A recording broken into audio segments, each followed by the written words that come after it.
دیکھو ایسی کوئی چیز نہیں ہے. ایک بات آپ پہلے بنیادی طور پہ سمجھ لیں. ہم نے جو صحت کی بات کی ہے وہ اس کے پیچھے رسول اللہ صلی اللہ علیہ وسلم کی حیات مبارکہ ہے، آپ کی سیرت ہے.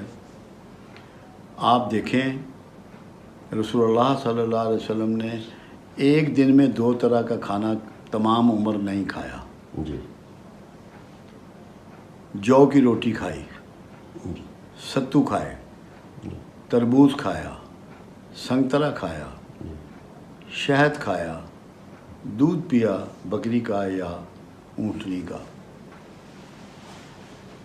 آپ کی ایڈوائز یہ ہے کہ تمہارے پاس جو سب سے قیمتی چیز اللہ نے دی ہے وہ تمہاری صحت ہے. اور صحت کے ساتھ جو آپ کو مہلت ملی ہے تاکہ آپ اپنی عاقبت سنوارنے کا بھی کام کریں اور دنیا سنوارنے کا بھی کام کریں. وہ آپ تبھی کر سکتے ہیں کہ جب آپ صحت مند ہو. بیمار آدمی تو اپنے جو اس پر فرائض ہیں جو اللہ کی طرف سے لاگو ہیں ان کی بھی ادائیگی پوری نہیں کر سکتا. اور اگر ذہنی مریض ہو گیا ہے یا دماغ کی کوئی تکلیف ہو گئی ہے تو پھر ایمان کے تقاضے بھی پورے نہیں کر سکتا. اس کے لیے اللہ کے رسول صلی اللہ علیہ وسلم کی زندگی ایک نمونہ ہے کہ کتنا کھایا اور کس قسم کا کھایا. کوئی تلی ہوئی چیز میرے آقا سے کھانا ثابت نہیں ہے، زیادہ کھانا میرے آقا سے ثابت نہیں ہے، بار بار کھانا میرے آقا سے ثابت نہیں ہے. آپ 3 انگلیوں سے کھایا کرتے تھے، انگوٹھا اور یہ شہادت کی انگلی اور درمیانی انگلی. اس سے آپ یہ سوچئے کہ کتنا بڑا نوالا بنتا ہوگا، اس کو چبانا کتنا آسان ہوگا اور کتنا کا پیٹ بھرتا ہوگا. اللہ کے حبیب فرماتے ہیں کہ پیٹ کو ایک حصہ پانی، ایک حصہ خوراک اور ایک حصہ ہوا اور چوتھا حصہ خالی رکھو. 2 حصے بھرو. دوزخ ہے یہ جو سب سے زیادہ اس کو بھرتے ہیں. اس پہ کم سے کم توجہ دو. خوراک کا خیال رکھو، سادہ خوراک کھاؤ اور نیچرل خوراک کھاؤ. عائشہ صدیقہ رضی اللہ تعالیٰ عنہ کا ایک قول مبارک ہے کہ ہمارے گھر میں 2 مہینے چولہا نہ جلتا. لوگوں نے اس سے نتیجہ یہ اخذ کیا کہ خدا نخواستہ ان کے ہاں فاقہ رہتا تھا. خانہ رسول میں ایسا نہیں تھا، خدا نخواستہ وہ غریب نہیں تھے. ان کا مطلب یہ ہے کہ وہ ان کوک چیزیں کھاتے تھے. ستو کھا لیے، دودھ پی لیا، کھجوریں کھا لی، سنگترا کھا لیا، کوئی اور پھل میسر وہ کھا لیا، تربوز کھا لیا.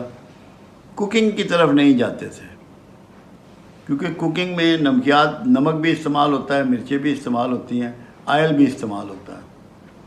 مقصد یہ تھا کہ میری امت جو ہے وہ یہ سمجھ جائے. آقا کا مقصد یہ تھا کہ غیر مرغن کھانا کھاؤ، سادہ کھانا کھاؤ، تھوڑا کھانا کھاؤ، بالکل فٹ رہو گے اور صحت مند رہو گے.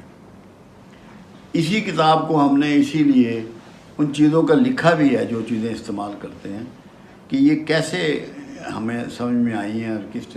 اور ابھی تک کی جو میرے پاس جو یعنی کہ فیڈ بیک ہے وہ یہ ہے کہ جو اس پہ عمل کرتا ہے وہ 95% لوگ شفا پاتے ہیں. بالکل صحیح، ایسے ہی بالکل صحیح بات. اللہ کا ان پہ فضل ہو جاتا ہے، رحمت ہو جاتی. ہم نے تو اس کو اس لیے چھاپ دیا ہے کہ کوئی بندہ اس سے فائدہ اٹھانے سے محروم نہ رہ جائے. جو اٹھانا چاہے اٹھا لے. ہمیں تو کوئی غرض نہیں ہے. اللہ کے بندوں کے دکھ دور ہو جائیں، ہمارا مقصود پورا ہو جائے گا. اللہ کرے کہ لوگ خوراک کے معاملے میں 2 چیزیں، مرغن کھانے چھوڑ دیں اور کم کھانا شروع کر دیں. 2 کام خراب ہیں، زیادہ کھاتے ہیں اور مرغن کھاتے ہیں. اسی لیے پاکستان میں sugar, blood pressure, heart attack, brain haemorrhage, kidney failure, back ache, sciatica پھیلتا چلا جا رہا ہے. تو اللہ ان سب کو محفوظ فرمائے، ان کو صحت دے. یا مومن، یا ولی، یا نصیر، یا ذوالجلال والاکرام، یہ 3 ذکر کریں. یہ آپ کیا اس میں ریکارڈ کر لیں 100 دفعہ صبح شام. کرے کاروبار. یہ وظیفہ کاروبار کے لیے ہے.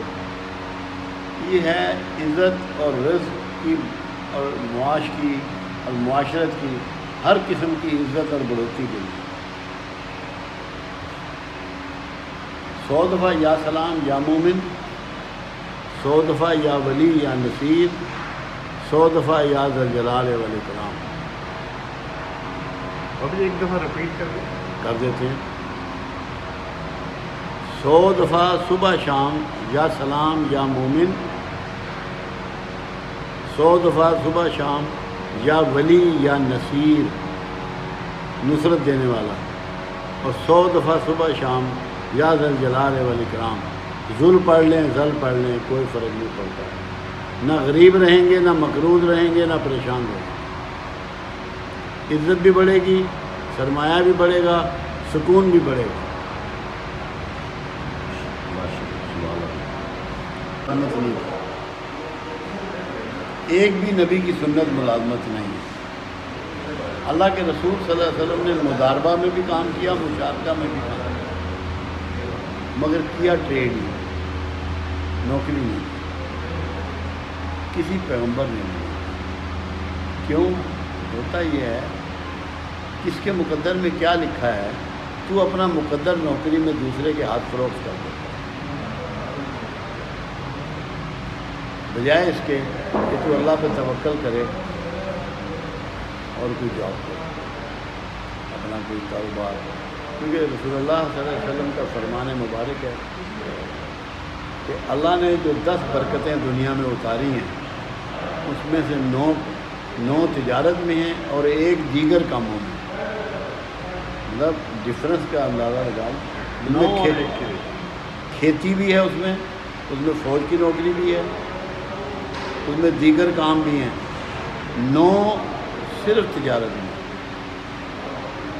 آپ دیکھ لیں دنیا میں کہ ملازم لوگ امیر ہیں یا تاجر امیر ہیں،